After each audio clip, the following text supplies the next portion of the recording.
What's up, everybody? My name is ZealetPrince, and welcome back to yet another reaction video. And today we're checking out another SCP. This is SCP-5040, Tears of Blood. And I'm pretty sure this has nothing to do with that chess piece, samurai statue chess game SCP. I don't think this is it. I think it was started with a 4.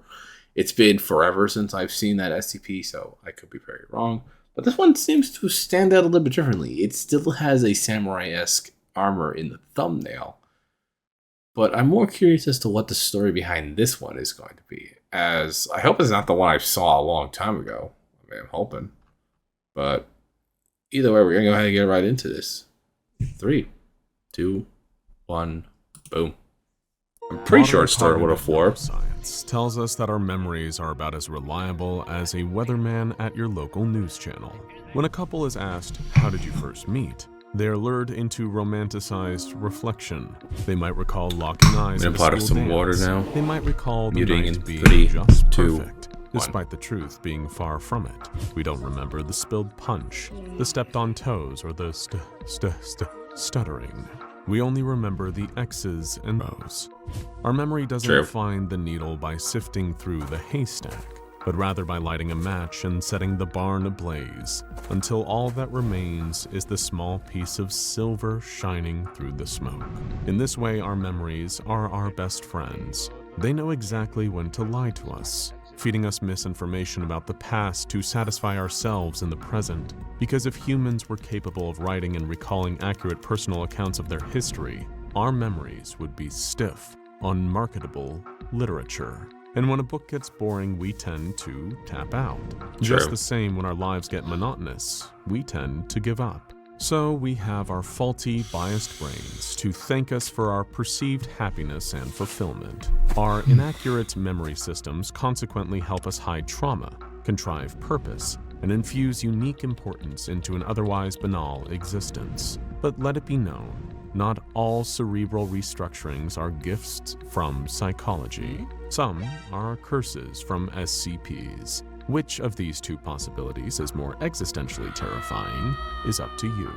SCP-5040 is a non-existent Japanese horror film entitled Tears of Blood, which spontaneously manifests. Okay, so I was right. It has nothing to do with that chess game, samurai-esque armor SCP. So this is an entirely different one. All right, I'm glad I'm not reacting to something I've already seen before. I've done that before and ended up deleting that footage anyway. Manifests in human memories. SCP-5040 is a master of persuasion. Those affected by SCP-5040 will remember going to see the film, even though supposed attendance would contradict empirical. I never yawned this early. It manipulates the mind into unwavering faith. While humans occasionally stumble upon the self-awareness to question their recollection, there are no documented instances of an individual doubting this specific memory. Somehow, beyond the Foundation's understanding, SCP-5040 manages to suspend the skepticism of its victims. They accept the memory as canon, as brute fact. Victims of SCP-5040 do not need a ticket stub to know they have been to the theater, and SCP-5040 afflictions can occur any place where movies are shown. It even transcends laws and navigates social norms. In cultures where its content would usually be prohibited by regulations and frowned upon by the public, it still inserts itself into the memory of its prey. And once that memory is planted, it's an event that can't be forgotten. Like the birth of your first child, like your favorite football team winning the Super Bowl, like the employee number you punch in and out of work every day for the rest of your life. It stamps itself into the forefront of the subject's brain, waving its arm, pleading to be recognized, begging for attention. Descriptions of the film are always similar in nature, as are the circumstances and events surrounding the viewing. However, reports of SCP-5040's story and characters are never fully consistent from one subject to the next, and the film's setting, subplots, character names, and much of the dialogue are different for each viewer. Whether this is SCP-5040's intent or inadequacy is unclear. Casting also varies. So it doesn't follow a straight line. This line just goes in every possible direction when it comes to every single person that views it. Got it. And appears largely arbitrary. A broad variety of Japanese performers and entertainment personalities, both living and deceased, have been said to star in the film, even when the actor in question has no real-life associations with the horror genre. Imagine famous Japanese actor Pat Morita, better known as Mr. Miyagi from The Karate Kid, being the lead in a horror film. Despite I've never seen Karate Kid. A noticeably strange casting decision, SCP-5040 would still be taken seriously. Despite any and all deviations from expectations of the medium, SCP-5040 is seen as legitimate. Kinks in its design are overlooked by the viewer, similar to how our sleeping selves most often don't recognize we are dreaming, even when we encounter flying horses, friends with banana fingers, and leprechauns playing Pot Limit Omaha in Chris Hemsworth's basement. This may be because, despite all of its quirks, the film's core is sturdy. Its beginning, middle, and end are always in agreement. It doesn't stray from Robert McKee's universal structure of story. Not even the sick, twisted M. Night Shyamalan himself could have created a cinematic experience quite like this. After conducting more than 300 interviews, researchers have constructed a detailed synopsis of SCP-5040's most consistent story elements and the most common sequence of events associated with the viewer's memory of their screening attendance. There is no matinee with this movie. Screenings always begin at sunset. If there are obstacles standing in the way of the subject's attendance, SCP-5040 will see them removed. Dentist appointments, drinks with a friend, a long procrastinated date with the treadmill. All these commitments for that day and time will be pushed down the subject's list of priorities, making way for the movie. They will learn that their plans have been canceled or resolved one way or another. The dentist's office burned to the ground. Your friend is suddenly sober. The model of treadmills at your gym have been recalled. Somehow, some way, time is freed up. And when life is kind enough to offer respite from personal and social obligations, it is modern humans' instinct to sit down and veg out. At this moment, the subjects decide to see a movie at a nearby theater. Upon arrival, the theater looks to be an entity in its own right. Long lines of patrons are like limbs extending from its center box office. Bright, blocky letters forming the film's title run across the marquee like a cheap tattoo. It is truly madness. A frenzied crowd gathers at the box office, pushing and shoving, clawing at the glass. Why is she wounded already? The entire theater has been reserved for this special event, a one-time only screening of a rare, critically acclaimed film. Admission is entirely free. But is it actually free? Or has the cost just not declared itself? When the subject reaches the auditorium, they scan their eyes over the sea of people. Heads emerge from the backs of almost every seat. They can only find one empty space, and they have to shuffle like a crab to get past the mass of other viewers. In their seat, they notice that a large number of people throughout the audience are wearing disposable face masks. The woman sitting next to the subject's right wears one such mask, as does the woman on their left. And before you think, well, that isn't so weird, it's important to note that all of these accounts were taken years before certain recent events. Patrons continue to back into the theater. Despite every chair being filled, more and more people enter. The aisles become overflow seating. Regulations of max occupancy are dismissed. In the darkness of the room, all that can be clearly seen are shapes. The rectangle that is the screen, the hundreds of circles that are the heads of the audience. But there is a shape that feels misplaced.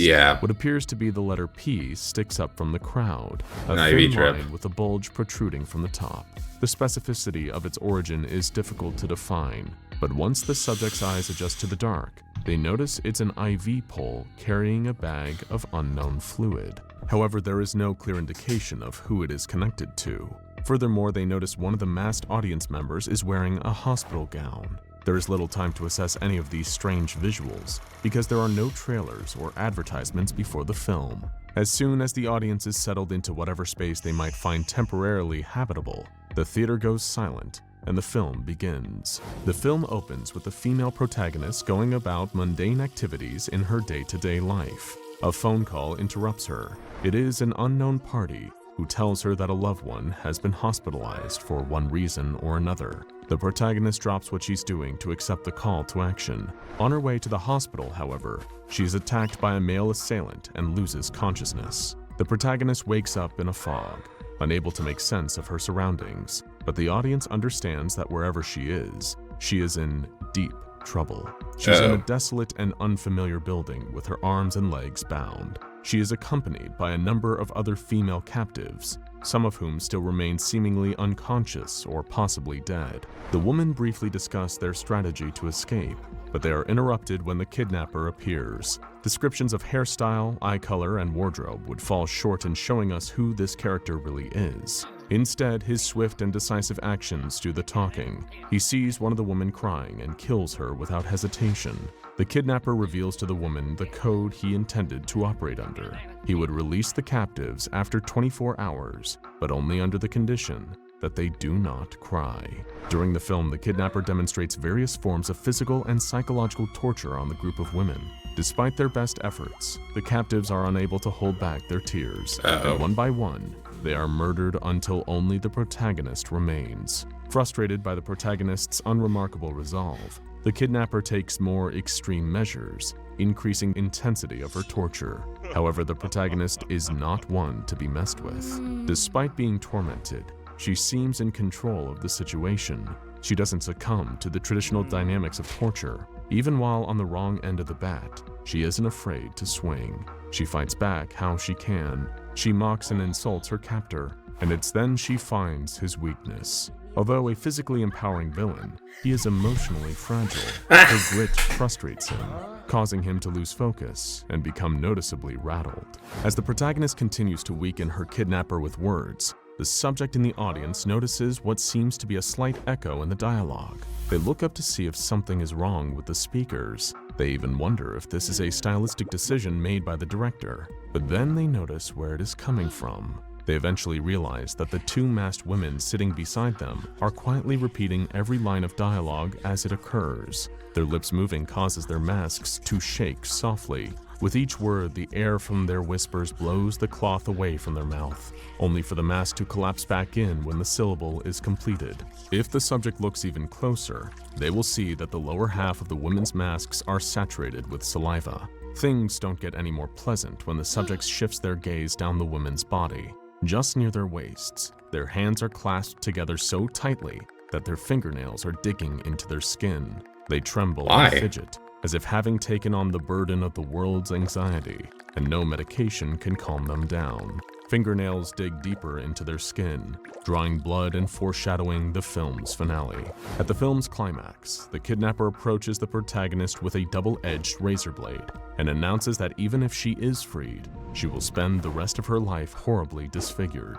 This leads to an argument between the two, the subtext of which alludes to themes such as nature of inner and outer beauty, the value of women in society, and the societal stigma against expressions of vulnerability. The argument on the surface, however, does not sound sophisticated or profound. There is no consolation for a fight having emotional depths. At the end of the day, the blows will always feel more physical than intellectual. Eventually, the kidnapper loses patience and grabs the protagonist by the shoulders and slams her to the floor. He reaches out his hands and grabs her by the face. The subject's attention is again pulled from the screen when they hear groaning from every direction.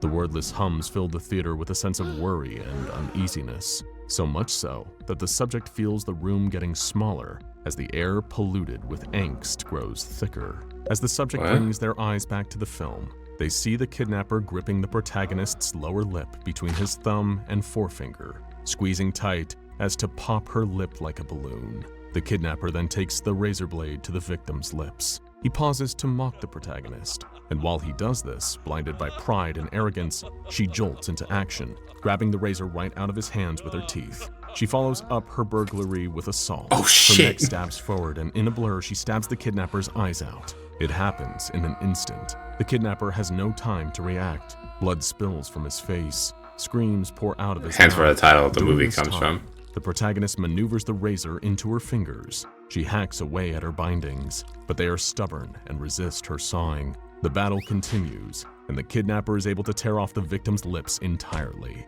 She looks like a monster now. As the kidnapper smiles and celebrates his wrongdoings, the protagonist finishes freeing herself and slits the kidnapper's throat with the razor. The protagonist locates the exit and scrambles towards it as the kidnapper bleeds to death on the cold, hard floor. The protagonist then speaks her final words. Due to her injuries, her voice is muffled and raspy. She bears down and calmly speaks. One last time, she mocks the kidnapper, telling him that he cried tears of blood and therefore had to die according to his own rules. During this climax, it is reported that the subjects experience a sense of dread unique to any other terror ever felt. Strangely, the feeling appeared not to correspond to the scene in the film at all. It is a feeling entirely separate from the viewing experience, as if for a moment, the subject is taken out of the moment in time and transported to a realm composed only of fear and anxiety. But just as quickly as they left, they returned. The Foundation sees it worth mentioning that this peculiar moment happens to occur during the film's most clearly recalled scene.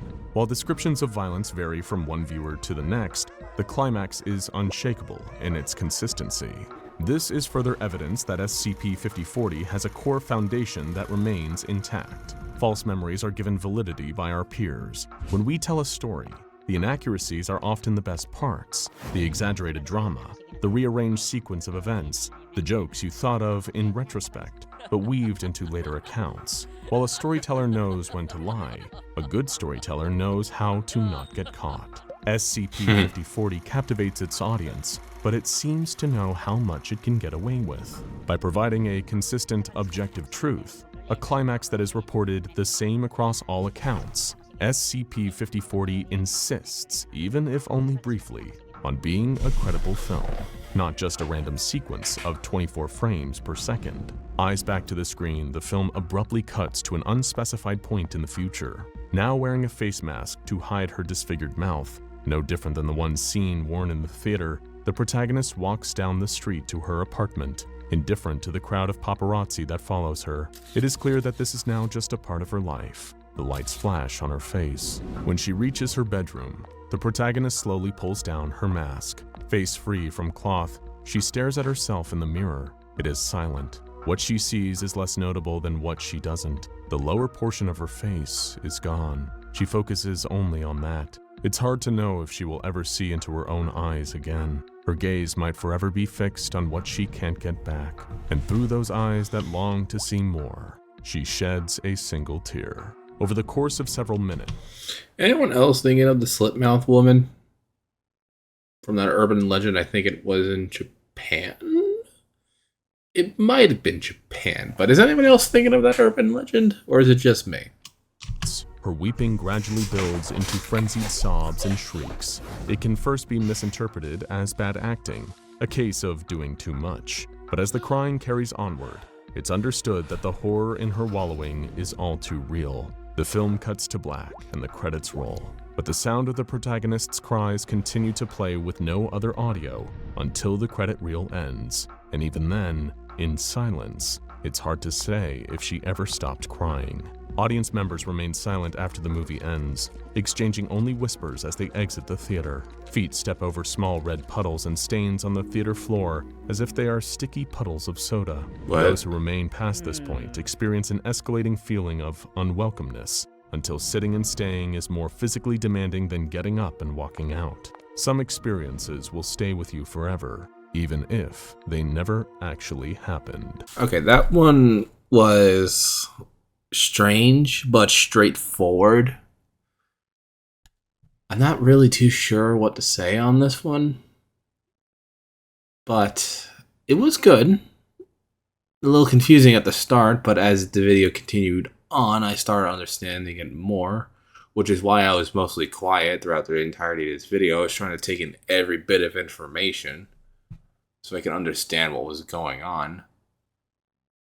But that's really all I have to say. It was confusing at the start, but understood a couple minutes in after the explanation. But if you guys enjoyed today's reaction video, please like, comment, and subscribe, and I will see you all in the next video. Bye.